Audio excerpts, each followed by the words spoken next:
Okay, Michael, I'm going to start you off today with a bit of a curveball. How about that? Okay, so Do you want to read? Do you want to read the cartoon, Michael? yeah, okay, yeah, sorry, I'll read it. I'll do my best impressions. Oh, Keir, you're so firm, so hard. Give it to me, please.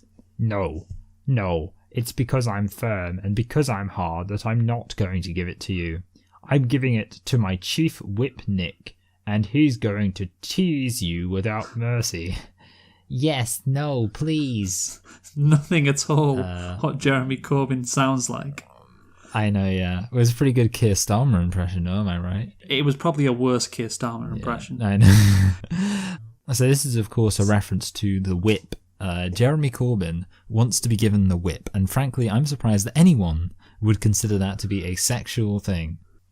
That's British comedy for you.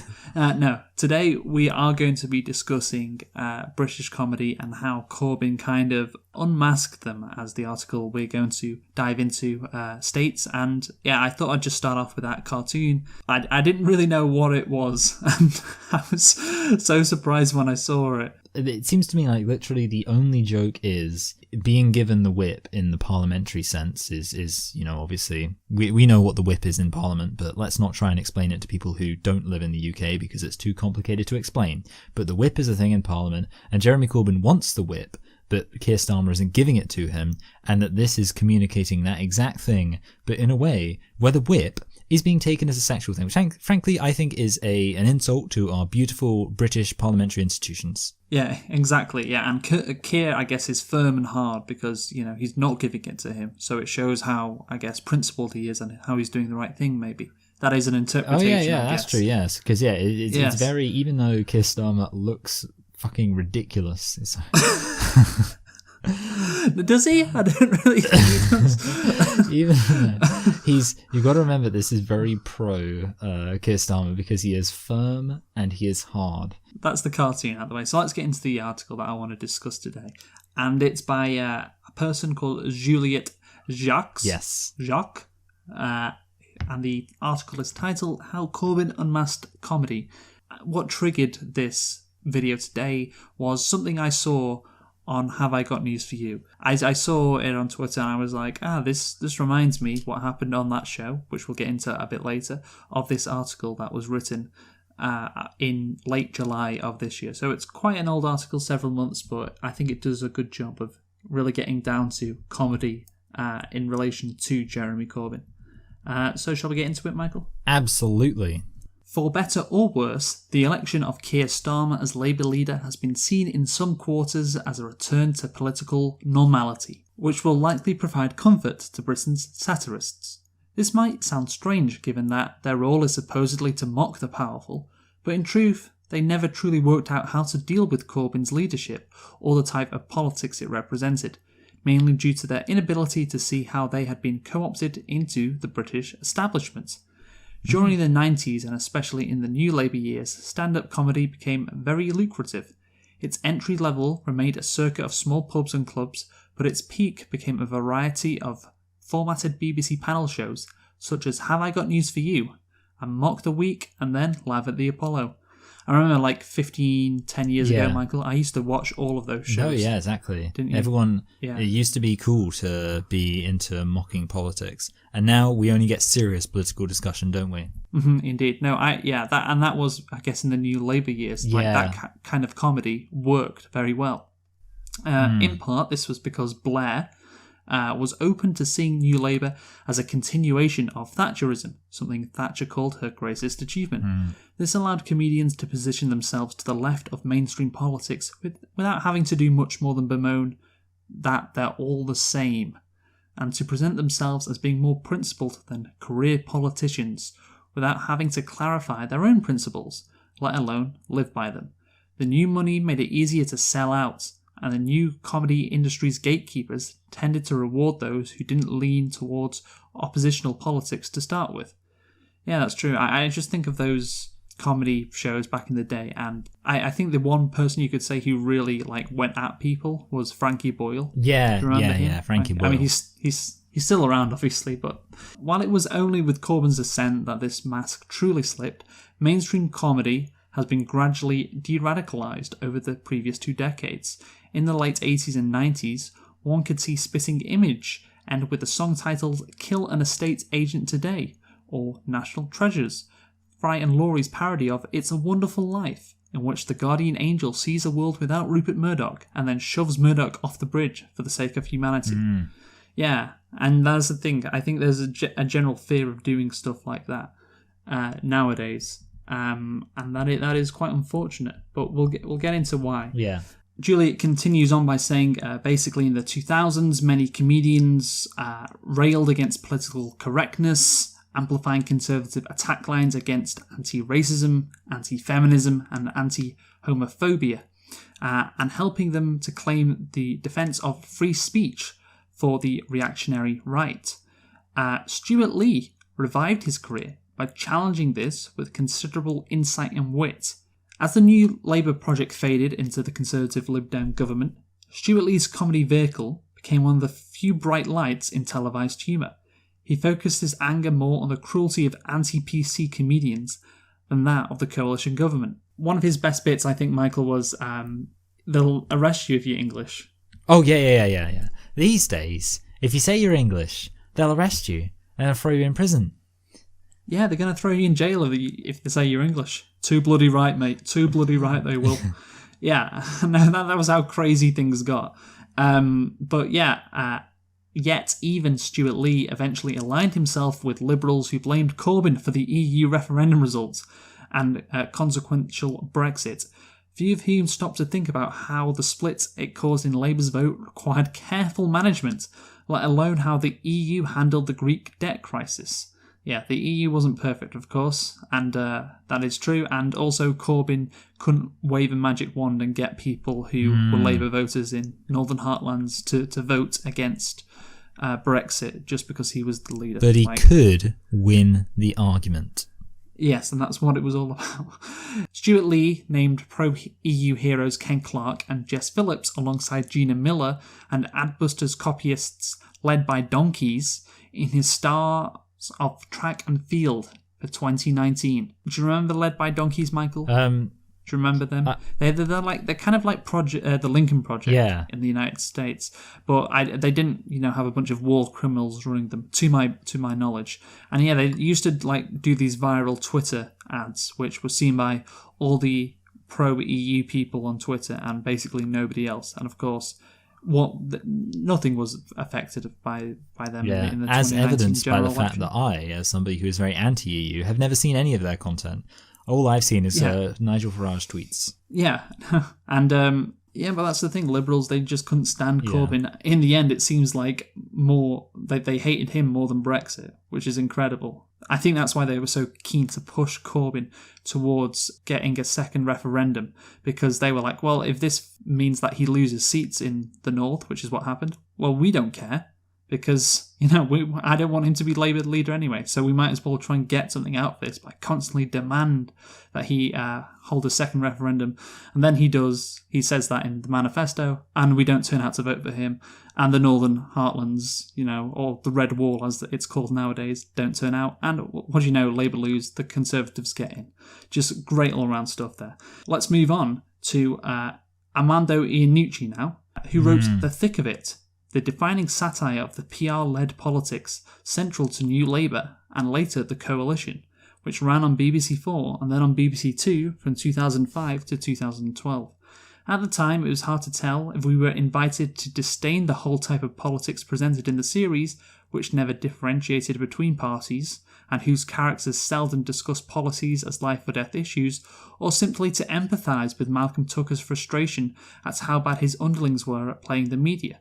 That's the thing. I always assumed it was like a satire mocking, I guess, the stale nature of centrist politics, or like they're all the same, basically. You can't tell a difference. But, given what has happened since then, maybe it wasn't that. Yeah.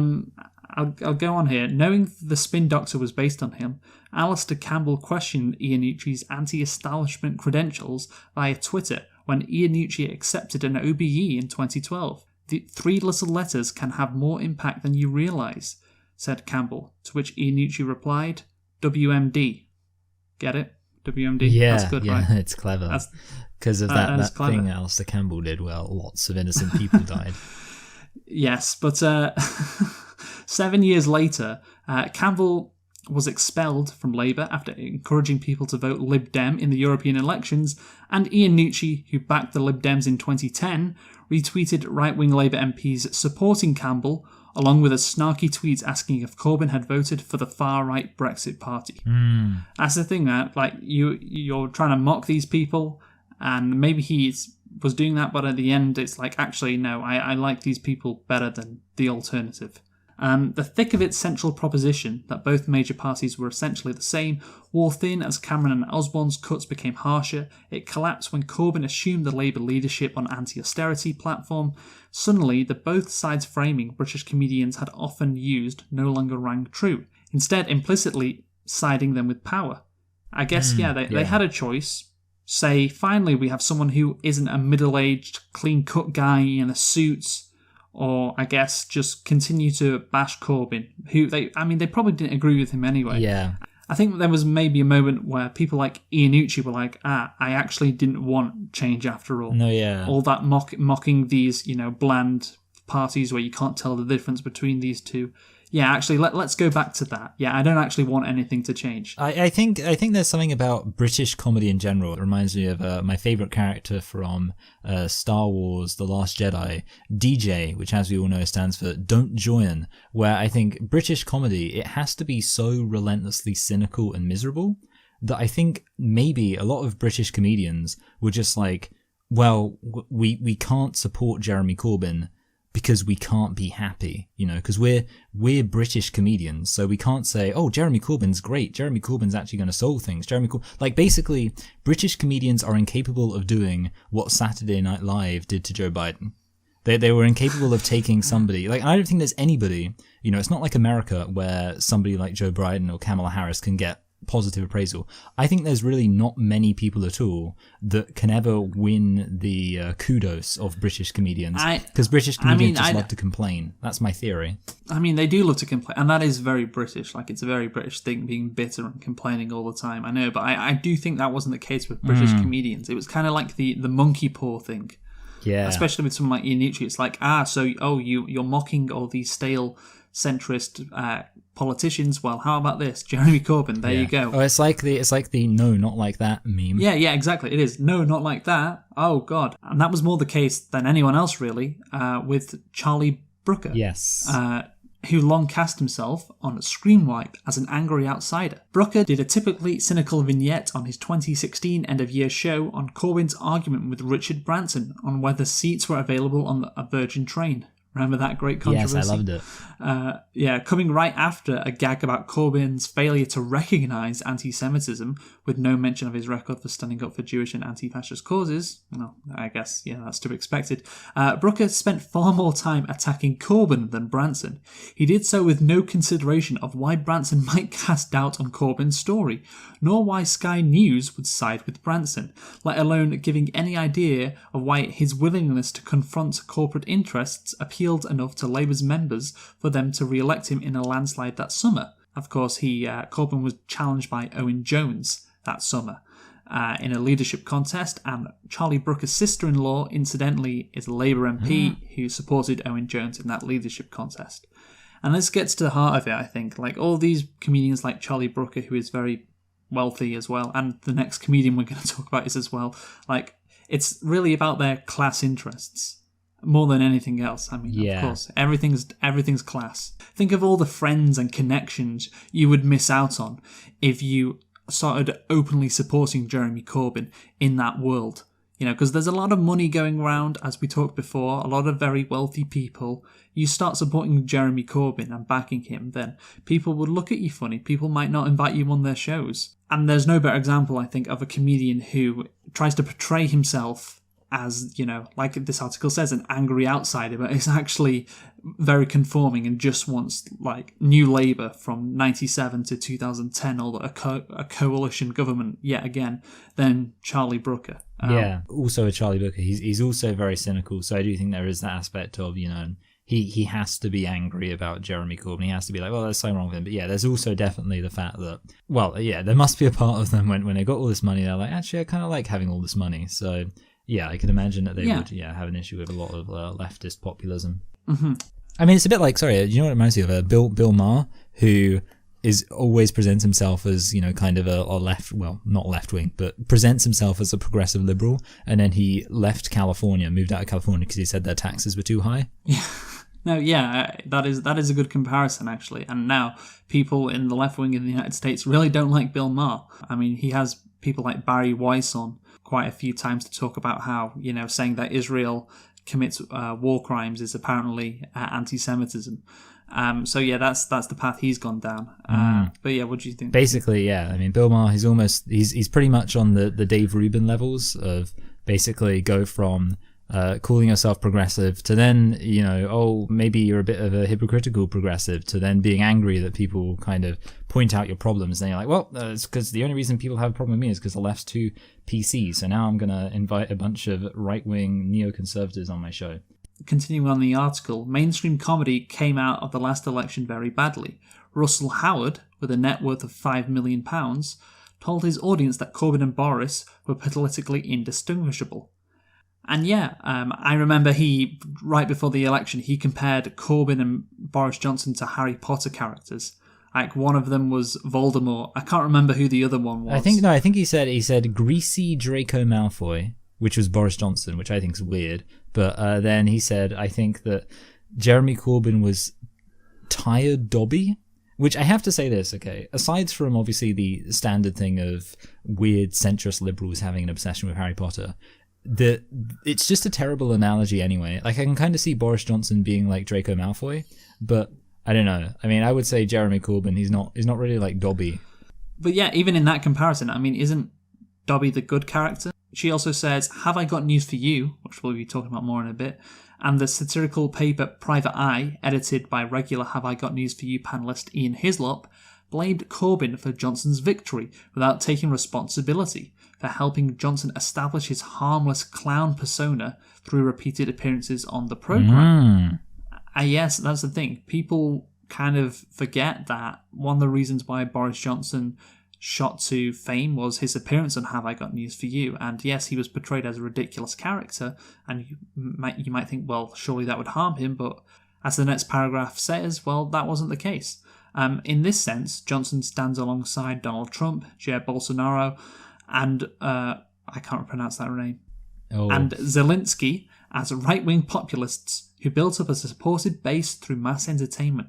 Like them, Johnson is impervious to satire. He doesn't care how he comes across to respectable people. Yeah, and that is completely true. Like, there's no point in hammering Johnson on Have I Got News for You or him being mocked, because that's his whole brand. Like, he's this lovable oaf. And Have I Got News for You did a good job of facilitating that. And talking of Have I Got News for You, this, like I said at the start, was the whole reason why we decided to do this video, because there was some great bants on that show on Friday night. Again, I don't watch the show, but I saw this, and this is a clip of a comedian saying he'd like to, I think, incinerate Jeremy Corbyn supporters. It's like my relationship with Corbyn is like Bob Dylan, in that I only hate him so much because of his fans. I'm cutting for copyright because this joke goes on for so long that I think I would get a copyright strike if I didn't. You know, poet or whatever, but he's got a sinus infection, clearly. I mean, it's not nice to listen to. But then people are so dogmatic and say he's the greatest musician. But people who like Corbyn, it's like, what? It's 200,000 people in the Labour Party that are fanatics. So all you've got to do next year, bomb Glastonbury, hopefully Dylan's headlining, 2 birds, 1 stone. My week on Twitter next week is going to be lovely. One thing that I find funny about that, and I say funny in an ironic sense because the thing I find funny about it is it's a really poorly constructed joke in general. Like, basically the substance of the joke is, I don't like Jeremy Corbyn because I don't like his fans, which is similar to my opinion on Bob Dylan. So what we should do is, when there's Glastonbury, we should blow up Glastonbury, and then hopefully Bob Dylan will be there too. That's basically the joke, which is not funny. Like, it's, I mean, you know, and this isn't like me being offended, because something I've realized recently is that I used to think that I was offended by things, but what I've realized now is that generally anything can be funny. I've moved past the point of believing there's some things that shouldn't be joked about. I've just realized a lot of people who joke about offensive things tend to also not be very funny. And in this case, like, you could make a joke about, like, wanting Jeremy Corbyn supporters to die, I imagine. Like, maybe. Yeah. But you'd have to actually make it funny. Whereas this guy's basically, the joke is literally just, yep, Jeremy Corbyn supporters should be blown up. Yeah, and that's the thing. He ends by saying, well, his Twitter week is going to be bad. As if, you know, telling people that they should be blown up for supporting a politician is, you know, somehow more reasonable than, you know, being, I guess, called a prick on social media. And then I liked after this clip as well, which is a Labour peer saying it's right that Corbyn should have the whip restored. Although he's been refused the whip. What do we think of that? It's quite appropriate that he's not given the whip now because of the report, which found that behaved against the law. He broke the law. And of course, this is met with agreement with all the panellists, even though the report did not show that he broke the law. Just absolutely, you know, made up out of thin air. But of course, you know, hey, if we're making stuff about Corbyn, it's not fake news at all. It's what we need to do to, you know, preserve decorum in British politics or whatever. But yeah, that's the thing. That's British comedy quite well distilled. I think you have a joke, you know, attacking Corbyn supporters, saying they're just let's just blow them up. Again, it's not really that funny, I would say. Even the premise isn't. And then you have somebody, on the same panel show just making something up about him. Who's in the same party. And that was, I guess, what comedy was when it came to Corbyn, just bashing him relentlessly. But now, what are these comedians going to do now that Keir Starmer is in charge, Michael? Because I think there's a similarity between Starmer and Corbyn, in the sense that it's like, well, this is what you wanted, I guess. You know, you were complaining about Corbyn. You wanted some bland middle-aged man who was clean-cut and wore suits all the time, like Keir Starmer. I mean, you mocked Corbyn for the opposite, but now you have your guy. And you also now know the alternative. The alternative is somebody like Corbyn. So, you know, are you gonna go at Keir Starmer? I don't know. I think generally, now that after Corbyn, like if Starmer came in like 10 years ago, yeah, he'd be mocked, you know. But now I think it's, for these type of comedians, he's kind of a relief, not just because of what happened with Corbyn, but also Boris Johnson. You know, he's this centrist guy who, sometimes talks about poverty and things like that, but won't actually do anything to change that. You know, he's a nice politician that you can support and not worry about your taxes going up. You know, what is his main policy, Michael? It's decency. Yeah, that's what it is. The soul of the nation. Yeah, exactly. It's the same thing. So, yeah, I don't think you can, if you really despise Corbyn, it's going to be quite difficult to then just flip and then mock Starmer. That's the thing. I do think that there is a lot of things to mock right now in British politics, and particularly with the factional infighting going on between the Labour left and the Labour right. And of course, we covered that in a video last month, Michael, if you'll remember. So Margaret Hodge was at this Cambridge University Labour panel thing a couple of nights ago, and apparently she said that Corbynites think of financiers as Jews, making their anti-capitalism inherently racist. So that's interesting, and are also anti-Western and pro-Russian. Yeah, that's what Margaret Hodge thinks of. I mean, it's just fucking ridiculous, man. Like, anyone want to mock the politicians who's like Margaret Hodge, who's clearly crazy, and as we covered in our last video, quite racist as well with her comments about that were endorsed by the BNP. And isn't there some comedic element of her complaining about racism and then literally parroting the BNP and then saying this stuff? You know, like, come on, Matt. Like, there's plenty of things to mock. And then there's the whole thing revolving, you know, the factional infighting between Corbyn and Starmer, or those two sides of the party, where Keir Starmer is very keen to say, no, this is not factional infighting. We are doing This is principled, guys. We're doing the principled thing here. Even though there was this email that was received by Jess Barnard, recently elected as chair of Young Labour. Oh, yeah. And essentially, she received an email on Saturday night following a vote of the Young Labour National Committee. A decision was reached to publish a statement in opposition to the removal of the whip from Jeremy Corbyn. Earlier today, I received an email from Labour's head office ordering me to remove this statement immediately, and allegedly that Young Labour had misused Labour branding to provide commentary on factional disputes. Did you hear that last line? No, correctly, yeah, Michael? commentary. Does that mean that Keir Starmer, the nice, honest politician with integrity, is in fact a liar? Is in fact engaged in these factional disputes? Say it ain't so. Say it ain't so. Like, do you remember that guy from The Simpsons who's like, "Oh crap, I shouldn't have said that." Yeah, oh crap. I definitely shouldn't have said it was factional. Yeah, oh crap. I should have said I just realised that factional dispute. K is right next to L. So, Keir Starmer. It's a lot like Liar Starmer. Dun, dun, dun. Yeah, that reminds me when people, right-wingers in particular, used to call Tony Blair Tony B. Liar. Which was fucking great. Yeah, brilliant. Now that's the thing. Isn't this hilarious? Like, they're saying, these Starmer, you had Annalise Dodds, who's the Shadow Chancellor, come out at the weekend and basically say that anti-Semitism was, the number one priority for the Labour Party. And it's just, like, it's so funny to me that they are so desperate to keep this false narrative going. They got rid of Corbyn, but they're too stupid to see that this weapon can't be just deployed again. Like, it's over. It's done. He's not Labour leader anymore. And, yeah, I think it would be, I don't know about you, Michael, but I think it would be hilarious.